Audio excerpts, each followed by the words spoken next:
This is the Inner Peacemaker Parent Podcast.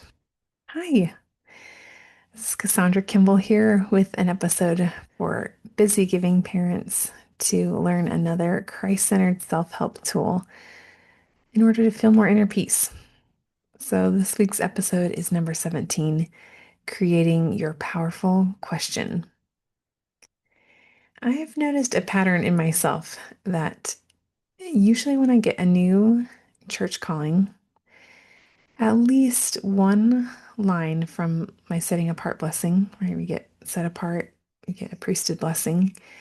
There's usually one line that stands out to me as something that I like kind of cling to it. It's like I've been encouraged to remember this specific thing or to focus on something. I think my brain just kind of tries to cling to one thing. And I had a new calling. I just got a new calling in my ward, so I'm just thinking back some years ago when I got a new when I was in young women's, put into young women's. It was interesting to me, this one specific line. I was blessed to remember to ask the youth good questions. That line just stood out to me. And that's not like unique to me or anything, but I knew that it was a focus, something that I keep using the word cling, something that I could do in my calling. To remember to ask the youth good questions. There's a section in the Teaching the Savior's Way manual called Ask Inspired Questions. So, as I was reading through that section, like preparing for this episode today, I was reflecting on how I'd like to make a little more effort to occasionally prepare like a thought-provoking question for my kids because I prepare like our little spiritual devotional in the mornings before school, or it's summertime right now, so just before my husband goes off to work. Um, I want to just a little more often prepare or use, right? There, even the Come Follow Me, they have some of those questions that I reflect on, but I'm like, I kind of want to make sure that I sometimes use those for my kids. I just liked this reminder as I was reading in that manual. Um, I'm like, I want to be able to use that on my kids a little bit more. I just liked that reminder to a little more often ask them questions. And it was good for me also to be reminded I'm not just teaching messages to my kids. I'm not just teaching messages, I'm teaching people. These little people that I have stewardship over, right? So I'm not just teaching a message, I'm teaching people. I thought that was a great reminder too. Um, Sometimes I can just um, get in a little bit of a rut or just a little bit more mundane and like, okay, here's a spiritual thought. But I don't want to ever forget that it's a chance for me to feel the spirit and a chance for my kids to feel the spirit, right?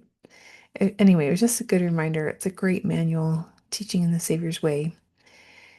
Um, so speaking of my kids, when my son got home from Trek, he went to Trek this year, was a little pioneer for a few days, got a glimpse of that experience. When he got home, my teen was asked to give a short testimony at a stake fireside like the next day. And the topic that he was given was a question, right? We're talking about questions today. It's perfect. My son was asked to ponder the questions. There's two questions. One of them was, how did you see Christ at Trek? And what are you going to do now? Or how are you going to apply what you learned? I remember when my son was first asked these questions. It just came through a text message and I read it out loud to him. And he's like, well, I don't know. Like he didn't know the answer, right? And that's okay. I didn't like belittle him or think, oh, geez, what a waste of time if you didn't see Christ or anything, like no belittling. We all are different. And I know he's figuring out his testimony and he's got his own journey to go through. Um, but yeah, I was like, that's okay.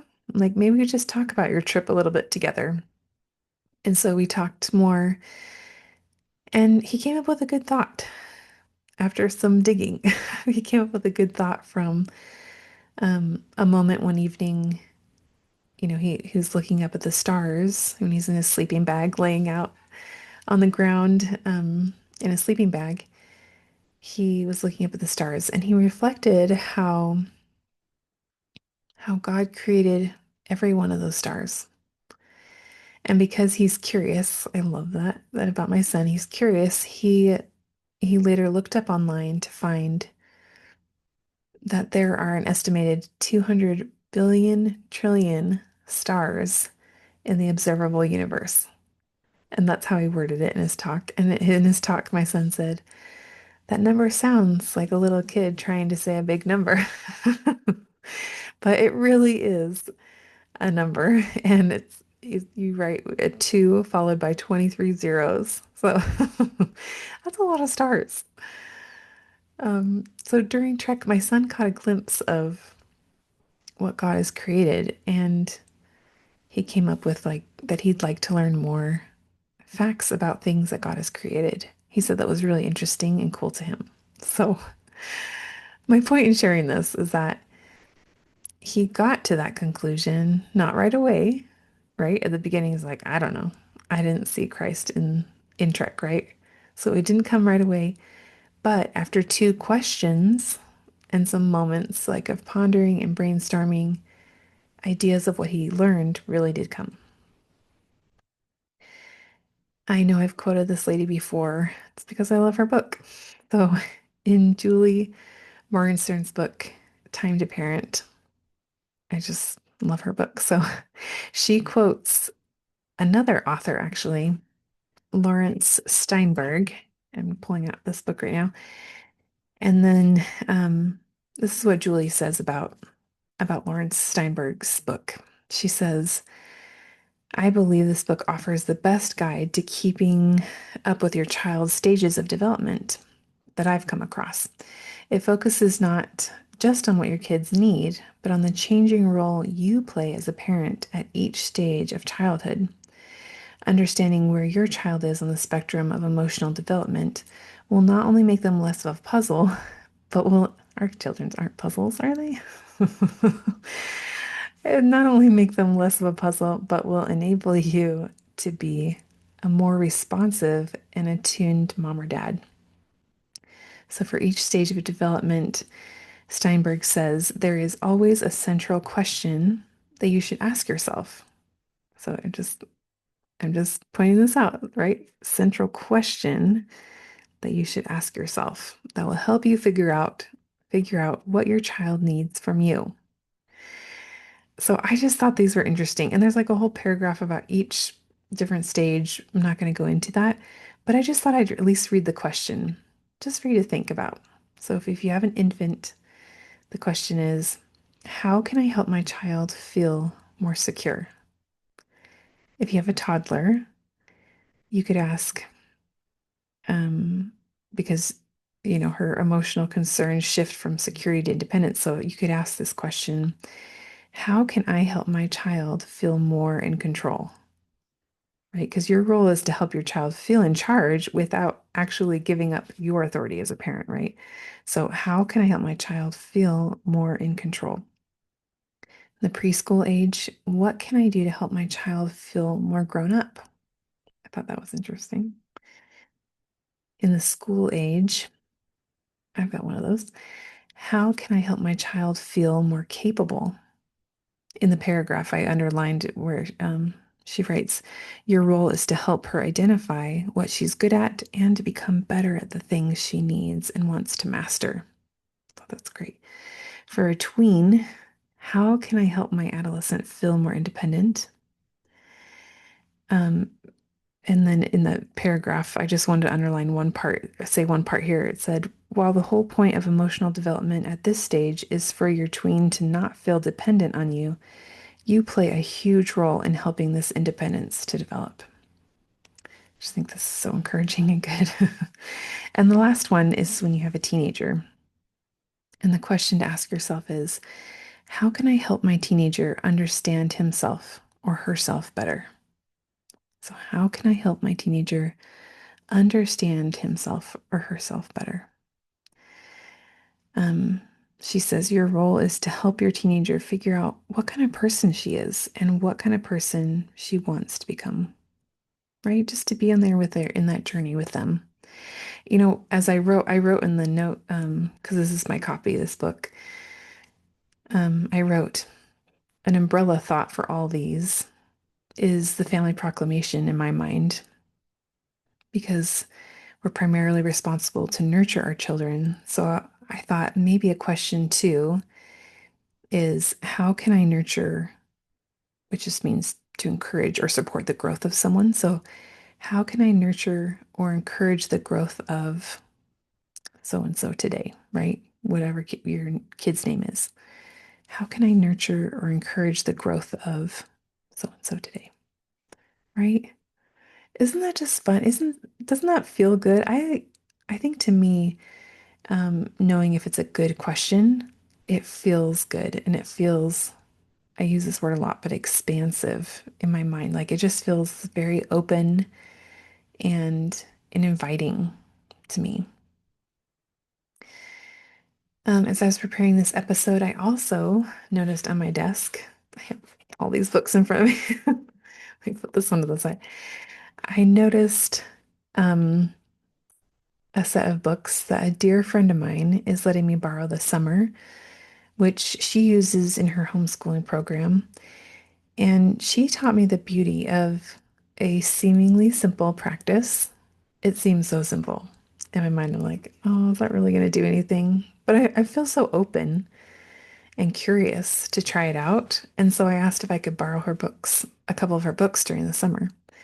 And this first book that I started, it's filled with like a variety of art, starting with like an art collection from Sweden and then Norway and Denmark and India.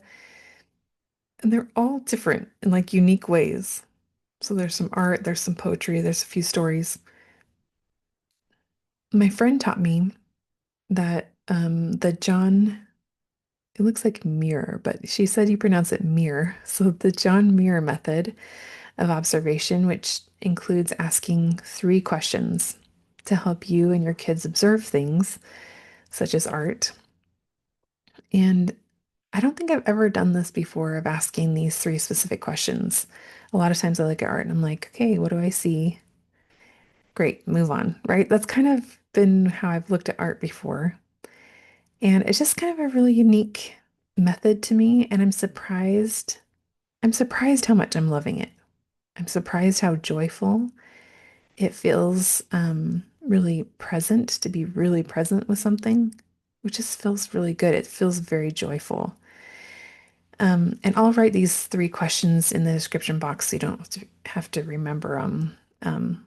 But the three questions are, so if you're looking at a piece of art and you ask your kid, what, yourself, right?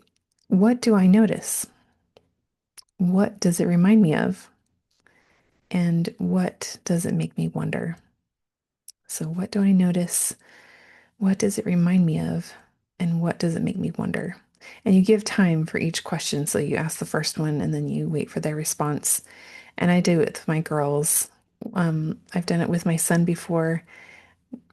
He's a good sport to try it out. I want to ask him how it made him feel, but anyway, um, yeah, I'm just kind of at the beginning, starting of doing it. And again, I'm just surprised how much these three questions help me feel really present.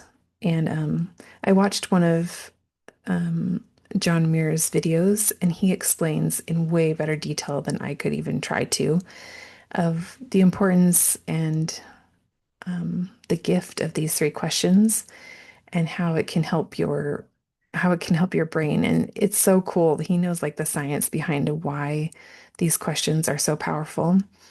Um, but anyway, it just surprises me overall how much joy it brings to my heart. It's really cool. So again, what do I notice? What does it remind me of? And what does it make me wonder? I'm currently reading, yes, another book here on my desk. I have them all laid out for me. But I really am currently reading this one. This one's up. usually on my nightstand, but it's here right now. But I'm reading one of Brooke Castillo's books, and this one is specifically aimed around like tools for weight loss. But I'm finding some principles that are like rippling into a variety of areas of my life. And Brooke Castillo is helping me, um, yeah, just learn some really cool self-care tools. And this one is her number 9 tool is ask a great question every day. And that's the top of the title of this chapter. And I was a little confused at first. Like, that doesn't make any sense. She's really good at explaining it, but she lists the tool at the top of the chapter. So ask a great question every day. I didn't know how that could be a self-care tool, but I have been experimenting using this tool lately, and it feels so good. I told you how I'm using it, like looking at art with my kids, and my son used it working on his talk. Um, but I also wanted to just tell you how I'm using it. I have a little sticky note here on my desk of some questions that I ask myself now every day and a few different times in the day.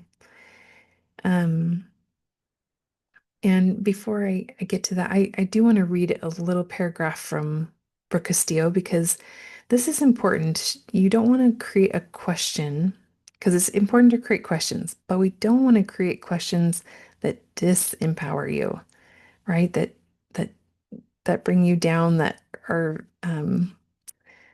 that don't help lift you up in a way. So let me read from her book here.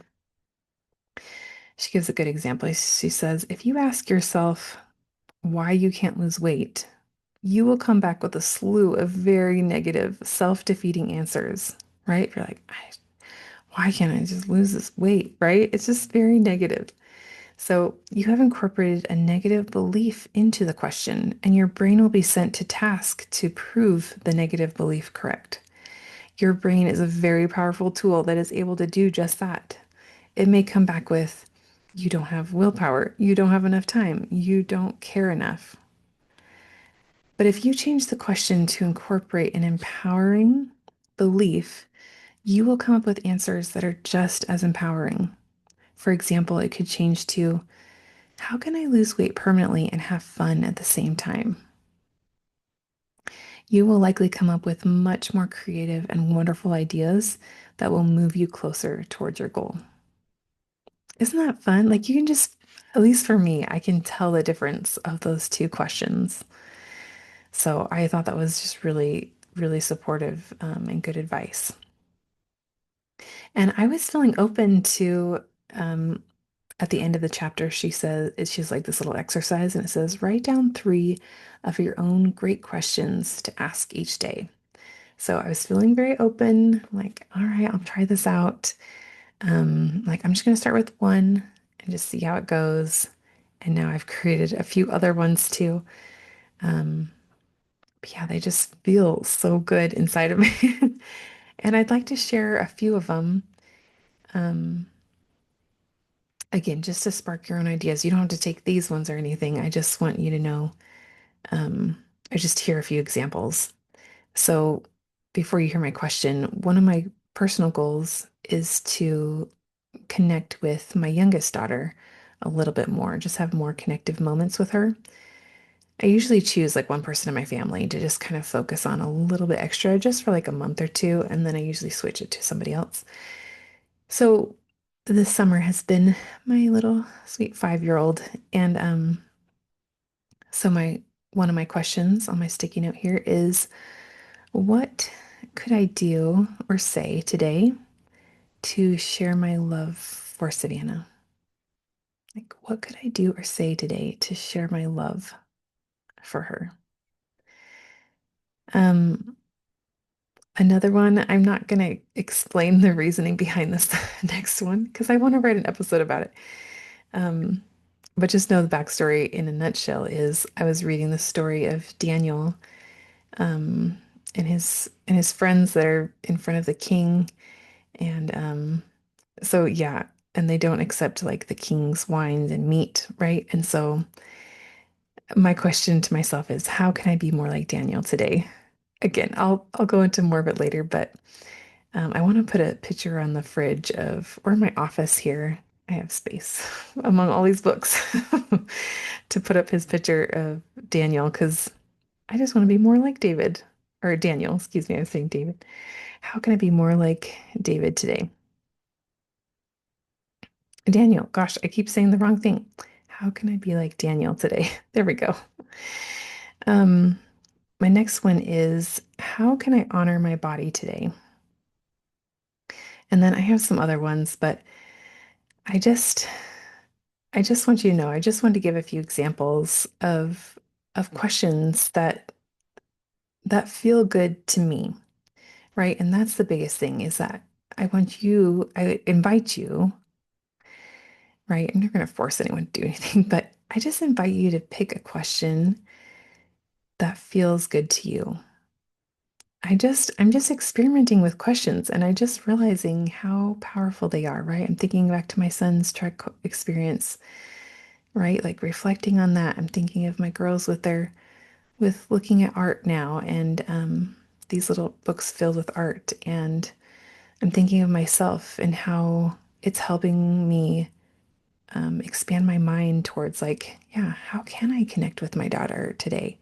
How can I take care of my body a little bit better today? It just feels good, right? And that's what I'm hoping for you so you can create more internal peace for you.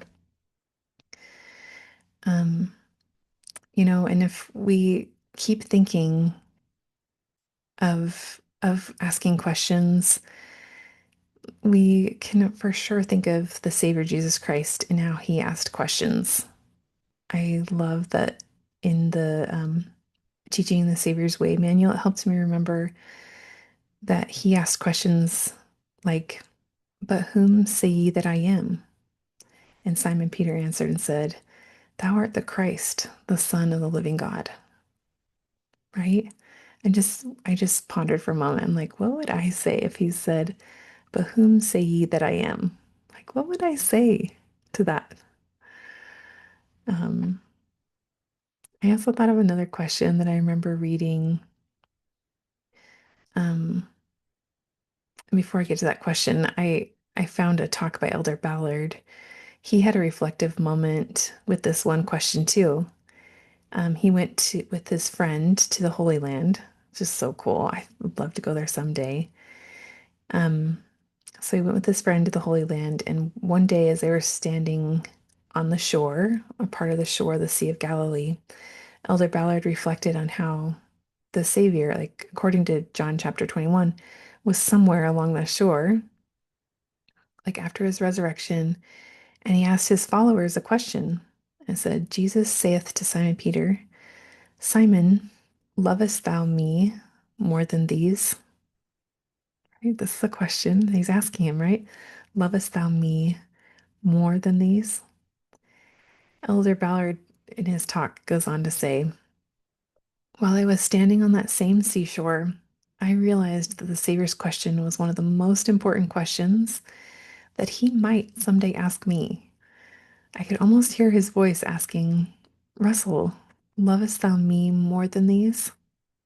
Relating this question to ourselves in our day, the Lord may be asking us about how busy we are and about the many positive and negative influences competing for our attention and our time.